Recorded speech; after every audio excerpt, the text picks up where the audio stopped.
Hello दोस्तों, नमस्कार। कैसे हैं आप सभी लोग? उम्मीद है आप लोग अच्छे होंगे और काफ़ी अच्छी आप लोगों की स्टडी भी चल रही होगी। आप सभी का एक बार फिर से एग्जाम एकेडमी पर हार्दिक स्वागत है। आज हम अकबर से संबंधित महत्वपूर्ण एमसीक्यूज करने वाले हैं।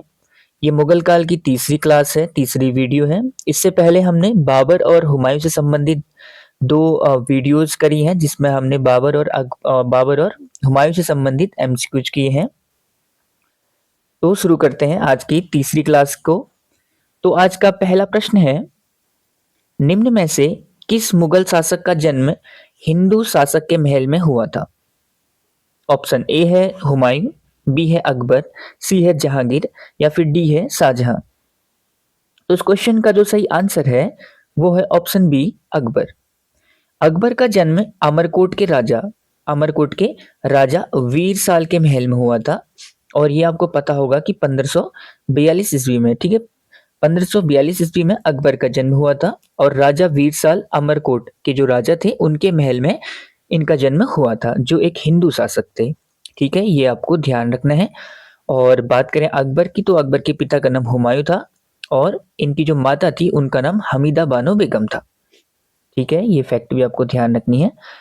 ऑप्शन बी जो है बिल्कुल सही है। अगला प्रश्न है, क्वेश्चन नंबर सेकंड, निम्न में से किस मुगल शासक का 2 बार राज्याभिषेक हुआ है? ऑप्शन ए है बाबर, बी है हुमायूं, सी है अकबर या फिर डी है बहादुर शाह जफर। तो उस क्वेश्चन का जो सही आंसर है वो है ऑप्शन सी, अकबर। ठीक है, option C is the right answer. तो 2 बार राज्याभिषेक हुआ था अकबर का। पहले बार इनका जो राज्याभिषेक हुआ था वो कालानौर पंजाब में हुआ था, क्योंकि हुमायूं की मृत्यु के वक्त ये आगरा में मौजूद नहीं थे। और बाद में इनका राज्याभिषेक आगरा में हुआ था। पहली बार कालानौर पंजाब में और बाद में आगरा में। तो 2 बार इनका राज्याभिषेक हुआ था अकबर का। और एक और शासक है जिनका नाम है औरंगजेब। ठीक है, ये मुगल काल के ही एक शासक है औरंगजेब। इनका जन्म भी सॉरी इनका राज्याभिषेक भी जो है 2 बार हुआ था। ये फैक्ट भी आपको ध्यान रखना है। अगला प्रश्न है, क्वेश्चन नंबर थर्ड, पानीपत का द्वितीय युद्ध किस किस के मध्य हुआ था? ऑप्शन ए है बाबर और इब्राहिम लोदी के मध्य, बी है अकबर और हेमू के मध्य, सी है मराठा और अहमद शाह अब्दाली के मध्य या फिर डी है इनमें से कोई नहीं। तो उस क्वेश्चन का जो सही आंसर है वो है ऑप्शन बी, अकबर और हेमू के मध्य। ठीक है, अकबर और हेमू के मध्य 1556 में पानीपत का द्वितीय युद्ध हुआ था। ठीक है, इस युद्ध में अकबर की जीत हुई थी और हेमू जो है हार गया था। हेमू की अगर हम बात करते हैं तो ये सूर्यवंश का एक शासक था। ये नहीं, मतलब एक सूर्यवंश का शासक था आदिल शाह। आदिल शाह का जो प्रधानमंत्री था वो था हेमू। ठीक है, और हुमायूं की मृत्यु होने के बाद इसने आगरा और दिल्ली पर कब्जा कर लिया था। ठीक है, और बाद में अकबर ने अपना राज्याभिषेक करवाया वहां कालानौर पंजाब में, और उसके बाद उसने एक बड़ी सेना जो है पानीपत की ओर रवाना करी। ठीक है, उसका जो सेनापति था वो था बैरम खां। ठीक है, तो बैरम खां के नेतृत्व में एक सेना आगे बढ़ी और उसने हेमू को हराया, हेमू और उसकी सेना को हराया, और पानीपत का द्वितीय युद्ध एक बार फिर से मुगल इसमें जीते थे। और बाबर और इब्राहिम लोदी के मध्य जो है पानीपत का प्रथम युद्ध हुआ था 1526 में। इसमें भी मुगलों को जीत हासिल हुई थी, बाबर के द्वारा जीत हासिल की गई थी। और पानीपत जो थर्ड युद्ध हुआ था वो बहुत बाद में हुआ था 1761 में, और इस युद्ध में मराठा और अहमद शाह अब्दाली की सेनाएं आमने सामने थी और इस युद्ध में मराठा जो है परास्त हो गए थे। तो ये भी आपको ध्यान रखना है। अगला प्रश्न है, क्वेश्चन नंबर 4, निम्न में से कौन सा राजपूत शासित राज्य अकबर के समय पूर्ण रूप से मुगलों के अधीन नहीं रहा था? ऑप्शन ए है मेवाड़, बी है मालवा, सी है आमेर या फिर डी है रणथंभौर। तो इस क्वेश्चन का जो सही आंसर है वो है ऑप्शन ए, मेवाड़। मेवाड़ को हो या फिर इसे आप कह सकते हो चित्तौड़, क्योंकि मेवाड़ की राजधानी ही चित्तौड़ थी, तो मेवाड़ या चित्तौड़ एक ही बात है। ठीक है, और यहाँ पर जो वंश था मेवाड़ में, उस वंश का नाम था सिसोदिया वंश। सिसोदिया वंश, ये भी आपको ध्यान रखना कि क्वेश्चन ये भी पूछ सकता है कि कौन सा राजपूताना वंश था जिसने अकबर की अधीनता स्वीकार नहीं की थी। तो कौन था? तो सिसोदिया वंश था। ठीक है, और वो कहाँ था, मेवाड़ में था या फिर चित्तौड़ में था। ये अब फैक्ट है, ये क्वेश्चन बहुत बार आया है तो इसलिए बहुत इंपॉर्टेंट है, आपको ध्यान रखना है। अगला प्रश्न है क्वेश्चन नंबर 5, हल्दी घाटी का युद्ध किन दो शासकों के मध्य हुआ था। मोस्ट इंपोर्टेंट प्रश्न है, कई बार जो है एग्जाम में ये क्वेश्चन बना है। ऑप्शन ए है अकबर और उदय सिंह के मध्य, बी है अकबर और वीरसाल यानी दुर्गावती के मध्य, सी है अकबर और महाराणा प्रताप के मध्य, या फिर डी है अकबर और चांद बीबी के मध्य। तो उस क्वेश्चन का जो सही आंसर है वो है ऑप्शन सी, अकबर और महाराणा प्रताप के बीच। हल्दी घाटी का युद्ध की अगर हम बात करते हैं तो 1576 में युद्ध हुआ था अकबर और महाराणा प्रताप के बीच। महाराणा प्रताप मेवाड़ के एक महान शासकों में से एक हैं, ठीक है। और इस युद्ध की अगर हम बात करते हैं तो इसमें अकबर के दो सेनापति थे, एक सेनापति जिसका नाम था मान सिंह, ठीक है। ये क्वेश्चन भी बहुत बार पूछा जाता है ये इसमें कि अकबर के सेनापति कौन थे और उसके महाराणा प्रताप के सेनापति कौन थे। तो मान सिंह और आसफ का, ये दो सेनापति थे अकबर के, ठीक है। ये आपको ध्यान रखना है, मान सिंह और आसफ का। और वहीं जो महाराणा प्रताप थे वो खुद जो है अपनी सेना का को लीड कर रहे थे, महाराणा प्रताप। तो महाराणा प्रताप की ओर से भी दो, एक खुद महाराणा प्रताप थे और दूसरा जिनका नाम था हकीम खां, ठीक है, हकीम खां। तो यानी कि दोनों ओर से एक हिंदू और एक मुस्लिम सेनापति थे, ठीक है। अकबर की ओर से हिंदू थे मान सिंह और मुस्लिम हो गए आसफ खां। और वहीं अगर हम महाराणा प्रताप की सेना की बात करें तो उसमें से हिंदू हो गए महाराणा प्रताप एक सेनापति और मुस्लिम हो गए हकीम का। तो ये भी ध्यान रखना है। और इस युद्ध में अकबर को जीत हासिल हुई थी 1576 में, लेकिन उसके बाद भी मतलब ये मेवाड़ जो साम्राज्य था इसने अकबर की अधीनता स्वीकार नहीं की, ठीक है। बाद में महाराणा प्रताप ने अपने जो जीते हुए किले थे यानी कि मुगलों ने जो उनके किले जीते थे वो फिर से वापस कर लिए थे। तो मेवाड़ जो साम्राज्य था वो अकबर के काल में मुगलों के अधीन नहीं रहा था, ठीक है। ये आपको ध्यान रखना है। और उसके बाद यानी महाराणा प्रताप के बाद इनका जो पुत्र था उनका नाम था अमर सिंह। तो राजा अमर सिंह के शासन काल में एक संधि होती है, चित्तौड़गढ़ की संधि। इस संधि के बाद ही जहांगीर और अ, महाराणा प्रताप के बीच ये संधि होती है, चित्तौड़गढ़ की संधि। और इस संधि के तहत ही मेवाड़ जो साम्राज्य था वो मुगलों के अधीन हो गया था। तो अकबर के अधीन नहीं हुआ था मेवाड़। जब अकबर शासक था तो उसके शासनकाल में मेवाड़ मुगलों के अधीन नहीं रहा था। चित्तौड़गढ़ की संधि शाहजहां के टाइम पे हुई थी, ठीक है। ये आपको ध्यान रखना है, एक्चुअली जहांगीर, ठीक है, जहांगीर। तो जहांगीर के काल में संधि होती है चित्तौड़गढ़ की संधि, ये होती है जहांगीर और अमर सिंह के बीच में, ठीक है। ये आपको ध्यान रखना है। थोड़ा सा इन युद्धों की अगर हम बात करते हैं, अकबर और उदय सिंह कौन थे, तो महाराणा प्रताप के पिताजी थे, ठीक है। जो अकबर ने इन पर अटैक किया था तो उदय सिंह जो है यहाँ से ये भाग गए थे। बाद में फिर अकबर और महाराणा प्रताप की 1576 में युद्ध होता है, ये हम पढ़ चुके हैं। अकबर और वीरसाल की अगर हम बात करते हैं तो अकबर का गोलकुंडा अभियान था, ठीक है। तो गोलकुंडा के जो शासक था उस टाइम पे वीरसाल था। वीरसाल जो है अपनी माता दुर्गावती के संरक्षण में गद्दी पर बैठा था। तो इस युद्ध में भी अकबर को जीत हासिल होती है, ये भी आपको ध्यान रखना है। और अकबर और चांद बीबी की अगर हम बात करते हैं तो अकबर ने अहमदनगर पर जब आक्रमण किया था तब वहां की शासिका थी चांद बीबी, ठीक है। तो ये भी ध्यान रखना है, इसमें भी अकबर को ही जीत हासिल हुई थी। तो ये अकबर के अलग अलग अभियान हैं, इनको भी आप ध्यान रख सकते हैं। अगला प्रश्न है, अकबर ने दीन ए इलाही धर्म की स्थापना कब की थी। मोस्ट इंपोर्टेंट प्रश्न है, कई बार एग्जाम्स में आया है। ऑप्शन ए है 1582 ईस्वी में, बी है 1583 ईस्वी में, डी है 1584 ईस्वी में, या सॉरी डी हो गया 1585 ईस्वी में। तो दीन ए इलाही धर्म की स्थापना कब की गई थी, तो इस क्वेश्चन का जो सही आंसर है वो है option A 1582। Option A is the right answer. दीन ए इलाही एक नया धर्म चलाने की कोशिश करी थी अकबर ने। इसको मतलब अकबर का एक गलत फैसला कहते हैं, ठीक है, कि जो है अकबर का एक बहुत ही गलत डिसीजन था। और इलाही संवत, ठीक है, इलाही संवत इलाही संवत की अगर हम बात करते हैं तो इलाही संवत 1583 ईस्वी में शुरू किया गया था। दीन ए इलाही धर्म अगर आपसे पूछेगा तो 1582 ईस्वी में, और इलाही संवत अगर आपसे पूछेगा तो 1583 ईस्वी में। तो ये दोनों फैक्ट हैं, ये आपको ध्यान रखने हैं। ये क्वेश्चन कई बार आया है। Option A is the right answer 1582। अगला प्रश्न है, मोस्ट इंपोर्टेंट प्रश्न है, स्टार लगा लो इसमें भी। दहसाल बंदोबस्त या फिर दहसाल प्रणाली का संबंध किस व्यवस्था से है? ऑप्शन ए है सिंचाई प्रणाली, बी है सैन्य प्रशासन, सी है भू राजस्व, या फिर डी है तीर्थ यात्रा कर से। तो इस क्वेश्चन का जो सही आंसर है वो है ऑप्शन सी, भू राजस्व से। ठीक है, option C is the right answer. दहसाल जो प्रणाली है ना, इसी को हम जब्ती प्रणाली भी कहते हैं। ठीक है, ये भी आपको ध्यान रखनी है, जब्ती प्रणाली। या फिर इसी जो भू राजस्व है इसी का नाम है टोडरमल बंदोबस्त, टोडरमल, क्योंकि राजा टोडरमल के द्वारा यह शुरू किया गया था। या फिर इसे दहसाल कहो या फिर टोडरमल बंदोबस्त कहो या फिर जब्ती प्रणाली कहो, एक ही बात है। 1580 में जो है ये शुरू किया गया था।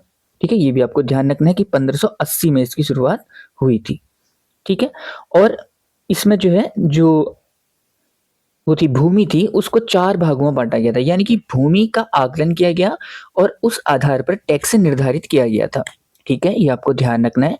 भूमि को इसमें 4 भागों में बांटा गया था। ये 4 भाग कौन कौन से थे, ये मोस्ट इंपोर्टेंट है, ध्यान रखना है। पहला इसमें था पोलज, क्या था, पोलज, जिसमें प्रति वर्ष खेती की जाती थी। दूसरा इसमें आता है परती, परती जिसमें एक एक साल छोड़ करके खेती की जाती थी। तीसरा आता है चांचर, या फिर इसे चच्छर या फिर चच्छर भी कहते हैं। इसमें 2-3 साल छोड़ने के बाद खेती की जाती थी। लास्ट आता है बंजर, इसमें कभी कभार खेती की जाती थी, बहुत कम खेती की जाती थी। ठीक है, तो दहसाल प्रणाली क्या थी? तो दहसाल प्रणाली की अगर हम बात करते हैं, इसी को हम जब्ती प्रणाली भी कहते हैं, इसको टोडरमल बंदोबस्त या टोडरमल प्रणाली भी कहते हैं। इसमें भूमि का आकलन यानी कि भूमि की उर्वरता के आधार पर टैक्स निर्धारित किया जाता था। 1580 में जो है ये शुरू किया गया था। इसमें जो है भूमि को 4 भागों में बांटा गया था। एक थी पोलत जिसमें प्रति वर्ष खेती होती थी। दूसरा था परती, इसमें एक एक साल छोड़कर खेती की जाती थी। तीसरा चच्चर, इसमें 2-3 साल के गैप के बाद खेती की जाती थी। और आखिरी आता है बंजर। तो बंजर भूमि की अगर हम बात करते हैं तो इसमें काफी लंबे समय के बाद एक बार खेती की जाती थी। तो ये आपको ध्यान रखना है, मोस्ट इंपोर्टेंट प्रश्न है। ऑप्शन सी बिल्कुल सही है, भू राजस्व बंदोबस्त से संबंधित था। अगला प्रश्न है, सुलह ए कुल सिद्धांत, सुलह ए कुल सिद्धांत किसने प्रतिपादित किया था? ऑप्शन ए है अकबर, बी है हुमायूं, सी है जहांगीर, या फिर डी है औरंगजेब। तो इस क्वेश्चन का जो सही आंसर है वो है option A Akbar. Option A is the right answer. Most important प्रश्न है, ध्यान रखना है। अकबर ने सुलह ए कुल सिद्धांत का प्रतिपादन किया था। सुलह ए कुल की अगर हम बात करते हैं ना, तो मतलब सभी धर्मों को समान रूप से आगे बढ़ाना या फिर सभी धर्मों का सम्मान करना। ठीक है, अकबर के द्वारा शुरू किया गया था। ये मोस्ट इंपोर्टेंट प्रश्न है, ये कई बार क्वेश्चन में ये बना है। अगला प्रश्न है, निम्न में से कौन अकबर के 9 रत्नों में शामिल नहीं था? ऑप्शन ए है टोडरमल, बी है फैजी, सी है मानसिंह, या फिर डी है बैरम खां। तो इस क्वेश्चन का सही आंसर है ऑप्शन डी, बैरम खां। ठीक है, बैरम खां उसका एक सेनापति था, ना कि उसके 9 रत्नों में शामिल नहीं था। अगर हम थोड़ा सा देखते हैं कि इसके जो 9 रत्न थे कौन कौन से थे। अकबर के 9 रत्नों की अगर हम बात करते हैं तो एक थे अबुल फजल, अबुल फजल लेखक थे। दूसरे हो गए फैजी जो गणितज्ञ थे। ठीक है, ये भी आपको ध्यान रखना है। तीसरे जो थे वो हो गए टोडरमल, टोडरमल की बात करें तो एक वित्त मंत्री थे। फिर वीरबल, वीरबल एक सलाहकार थे। इनका वास्तविक नाम था महेशदास, ये भी पूछा जाता है कई बार। अगले हो गए तानसेन, तानसेन एक संगीतज्ञ थे। इनका वास्तविक नाम था रामतनु पांडे, जो पहले ग्वालियर के राजा के दरबार में थे, बाद में यहाँ आ गए थे अकबर के दरबार में। अगले हो गए मानसिंह, मानसिंह जिनके बारे में अभी हमने पढ़ा, ये सेनापति थे। अगले हो गए मुल्ला दो प्याजा। ठीक है, ये एक बुद्धिमान व्यक्ति थे। एक थे हकीम हुमाम, जिन चिकित्सक थे, कई जगह पर इनको बोला जाता है कि ये इनके रसोइया थे या चिकित्सक थे। अगले आखिरी हो गए अब्दुल रहीम खाने खाना, जो एक कवि थे। ठीक है, ये भी आपको थोड़ा ध्यान रखना है। अगला प्रश्न है, गुजरात विजय के उपलक्ष्य में अकबर द्वारा बनाया गया स्मारक कौन सा था? ऑप्शन ए है लाहौर का किला, बी है बुलंद दरवाजा, सी है इलाहाबाद का किला, या फिर डी है जोधाबाई महल। तो इस क्वेश्चन का जो सही आंसर है वो है ऑप्शन बी, बुलंद दरवाजा। ठीक है, ये option B is the right answer. तो गुजरात विजय की अगर हम बात करते हैं तो 1571 में अकबर ने गुजरात जीता था, ठीक है। और नहीं सॉरी 1572 में, ठीक है, 1572 में अकबर ने गुजरात जीता था और 1573 में, ठीक है, उसने बुलंद दरवाजे का निर्माण कराया था। तो ये भी आपको ध्यान रखना है, अच्छा प्रश्न है। और अगर हम बात करते हैं लाहौर का किला, या फिर एक और आता है तुर्की सुल्तान का महल, एक आता है इलाहाबाद का किला, एक आता है बुलंद दरवाजा, एक जोधाबाई महल, ठीक है। तो ये सारी जो चीजें हैं ना, ये अकबर के द्वारा बनाई गई थी, तो ये भी आपको ध्यान रखना है। और इसमें सबसे ज्यादा इंपॉर्टेंट है ये इलाहाबाद का किला। ये कई बार प्रश्न बनता है कि इलाहाबाद का किला किसने बनाया था, तो अकबर द्वारा बनाया गया था, ठीक है। ये आपको ध्यान रखना है, मोस्ट इंपोर्टेंट प्रश्न है। अगला प्रश्न है क्वेश्चन नंबर 11, निम्न में से अकबर के द्वारा किए गए कार्यों में शामिल है, तो कौन कौन सा शामिल है ये बताना है। ऑप्शन ए है दास प्रथा का अंत, इसके द्वारा किया गया था। बी है तीर्थ यात्रा कर समाप्त किया गया था। सी है जजिया कर समाप्त किया गया था। या फिर डी है ये सभी काम इसके द्वारा किए गए थे। तो इस क्वेश्चन का जो सही आंसर है ऑप्शन डी, ये सभी काम इसके द्वारा किए गए थे। दास प्रथा का अंत 1562 में किया गया था, 1562 में। तीर्थ यात्रा 1563 में कर ये समाप्त किया गया था। जजिया जो थी 1564 में कर समाप्त किया गया था, ठीक है। ये आपको ध्यान रखना है। इसके अलावा अगर हम बात करते हैं तो दहसाल बंदोबस्त 1580 में इसके द्वारा शुरू किया गया था। दीन ए इलाही 1582 में धर्म शुरू किया गया था। और इलाही संवत 1583 में किया गया था। तो ये आपको ध्यान रखना है। तो ये option D is the right answer, ये सभी, ठीक है। तो ये सभी बिल्कुल सही आंसर है। अगला प्रश्न है क्वेश्चन नंबर 12, अकबर ने किस सिख गुरु को 500 बीघा जमीन दान में दी थी, ठीक है, 500 बीघा। ऑप्शन ए है गुरु अर्जुन देव, बी है गुरु रामदास, सी है गुरु तेग बहादुर, या फिर डी है गुरु अंगद। तो इस क्वेश्चन का जो सही आंसर है वो है option B Guru Amardas. Option B is the right answer. तो अकबर ने गुरु रामदास की बीवी यानी पत्नी, उनका नाम था बीबी भानी, क्या था, बीबी भानी, बीबी भानी, इनको जो है 500 बीघा जमीन दान में दी थी। और इसी जमीन पर रामदास ने यानी इनके पति ने, जो उस टाइम पे सिख धर्म के गुरु थे, रामदास ने उस पर रामदासपुर बसाया, ठीक है, रामदासपुर। और उसी रामदासपुर को हम अमृतसर कहते हैं, ठीक है। ये आपको ध्यान रखना है कि रामदासपुर, ये क्वेश्चन भी काफी बार पूछा गया है। और रामदासपुर इन्होंने बसाया था, किसने, गुरु रामदास ने। और इसी रामदासपुर को आज हम अमृतसर के नाम से जानते हैं। तो ऑप्शन बी जो है बिल्कुल सही है, गुरु रामदास।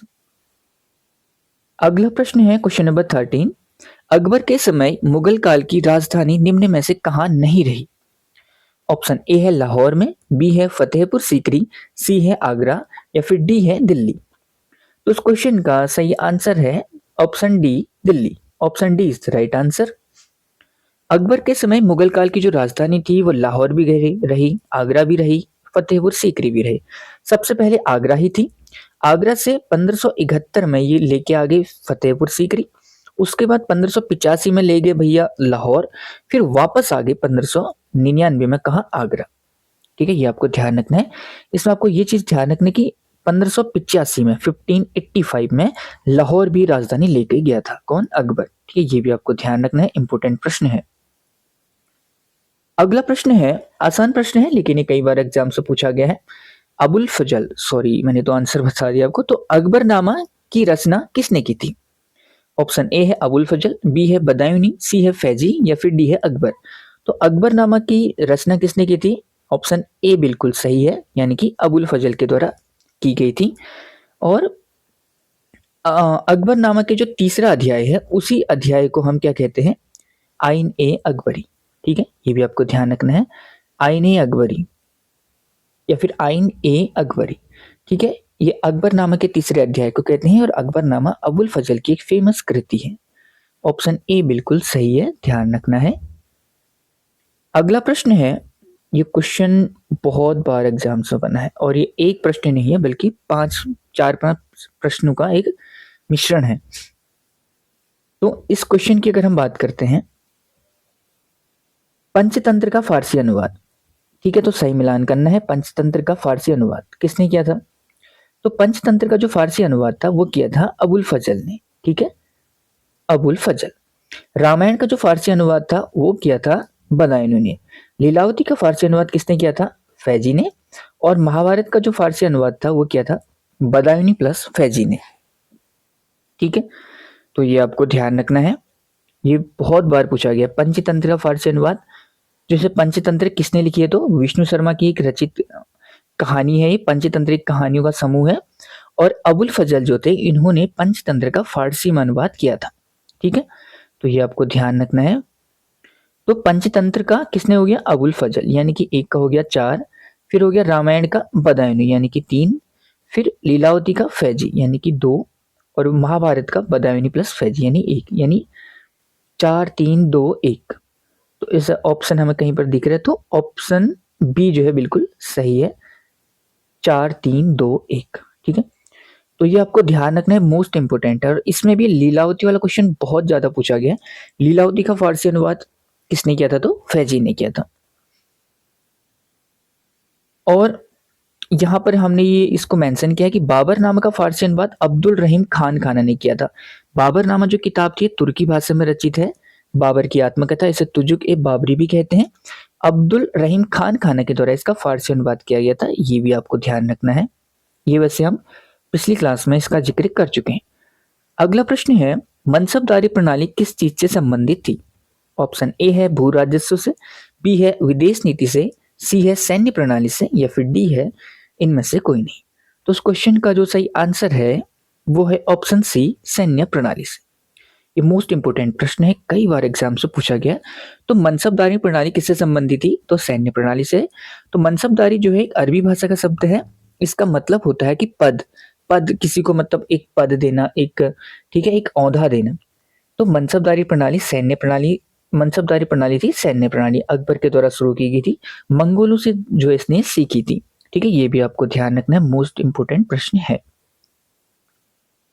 अगला प्रश्न है क्वेश्चन नंबर 17। ये रिसेंटली किसी एग्जाम से पूछा गया था, मोस्ट इंपोर्टेंट प्रश्न है। अकबर के समय दसावन, बसावन और अब्दुल अब्दुल समद क्या थे? ऑप्शन ए है इतिहासकार थे, बी है लेखक थे, सी है चित्रकार थे, या फिर डी है भू लगान अधिकारी थे। तो इस क्वेश्चन का सही आंसर है ऑप्शन सी, चित्रकार। ठीक है, option C is the right answer, most important प्रश्न है, आपको ध्यान रखना है। ठीक है, तो दसावन, बसावन और अब्दुल समद क्या थे? तो चित्रकार थे, किसके समय? अकबर के समय। आज की वीडियो का आखिरी प्रश्न है, अकबर का मकबरा कहाँ स्थित है? ऑप्शन ए है लाहौर में, बी है सिकंदरा में, सी है आगरा में, या फिर डी है कालानौर में। तो उस क्वेश्चन का सही आंसर है option B, Sikandra. Option B is right answer, most important प्रश्न। ठीक है, तो सिकंदरा जो है ना ये आगरा में ही स्थित है, लेकिन फिर भी हम आगरा को टिक नहीं करेंगे। ठीक है, जब सिकंदरा ऑप्शन में है तो सिकंदरा को ही टिक करना है, ना कि आगरा को। ये क्वेश्चन ऐसे ही पूछा गया था, यही ऑप्शन रखे गए थे, ध्यान रखना है आपको। अकबर का मकबरा, मकबरा कब बनता है? जब किसी की मृत्यु हो जाती है। ठीक है, तो 1605 में अकबर की डेथ हो गई थी। असीरगढ़ इसका आखिरी अभियान था, वो भी ये जीता था। उसके बाद इसकी डेथ हुई तो इसे आगरा के सिकंदरा में दफनाया गया था। ठीक है, वहीं पर इसका मकबरा है, तो ये भी आपको ध्यान रखना है। तो दोस्तों ये थी आज की क्लास। उम्मीद है क्लास आपको अच्छी लगी होगी और क्लास से आपने जरूर कुछ ना कुछ सीखा होगा।